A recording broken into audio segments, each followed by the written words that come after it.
Yang belum subscribe, silahkan subscribe dulu ya, karena nanti akan ada banyak materi-materi pembahasan tentang pelajaran bahasa Inggris di sini. Assalamualaikum everyone. Hello, good morning. I would like to explain about the narrative text and enjoy to watching.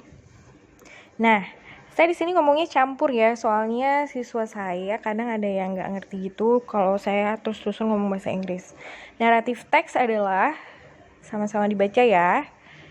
Salah satu jenis teks bahasa Inggris yang bertujuan untuk menceritakan suatu cerita yang memiliki rangkaian peristiwa kronologis yang saling terhubung. Purpose-nya atau tujuan narrative text. The purpose of narrative text is to amuse or to entertain the reader with a story. Tujuannya untuk menghibur para pembaca ya, tentang suatu kisah atau cerita. And bisa kayak dongeng, legenda, dan lain-lain. Nanti akan dijelaskan di sini. Next.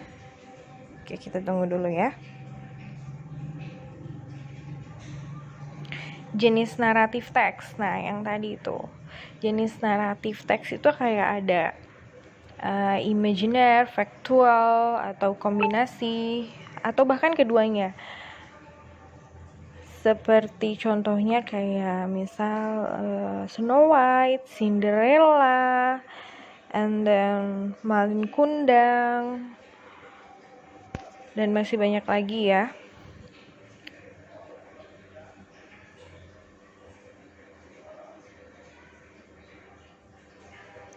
Generic structure narrative text.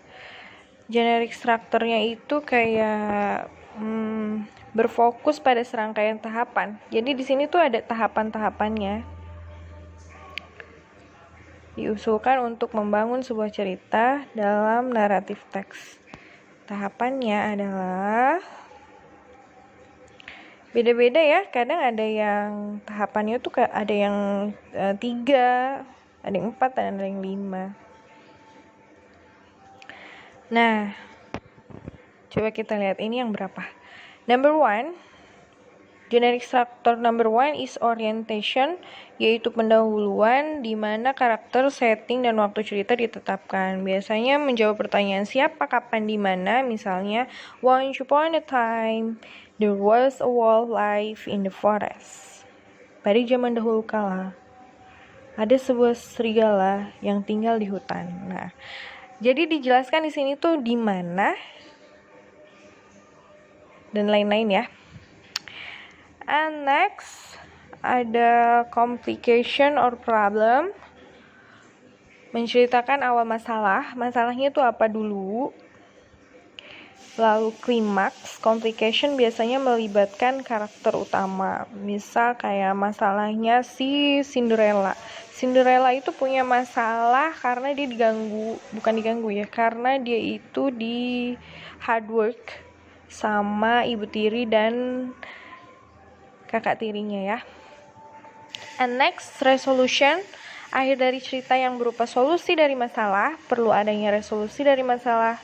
Masalah dapat diselesaikan, dapat menjadi lebih baik atau malah lebih buruk. Bahagia atau sedih, kadang-kadang ada beberapa komplikasi yang harus dipecahkan. Kayak tadi, misalkan kalau cerita Cinderella, penyelesaian masalahnya itu dia ternyata yang mempunyai sepatu kacanya dan bertemu dengan seorang pangeran segala macam ya. Terus yang number 4, berarti kita pakai steps yang 4 steps, yaitu ada reorientation or coda.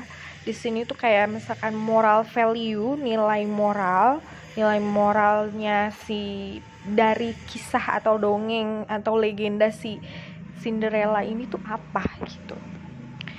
Kayak contoh misal, berarti kalau Cinderella itu orang baik, jadi biasanya dia akan mendapatkan kebaikan di akhirnya gitu.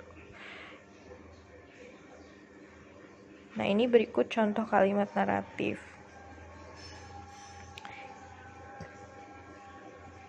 Time were heard about contest for fight It was kayak once upon a time, one day, suatu hari pada zaman dahulu kala. Itu pasti ada contoh, bukan maksudnya ciri khas dari si teks naratifnya itu loh. Lalu pakai action verb kayak walked, said, berkata, itu action verb itu. Jenis tensesnya itu past tense, verb 2. Lalu menggunakan nouns. The princess, the girl, the queen itu nouns. Adjective, and the Red Riding Hood.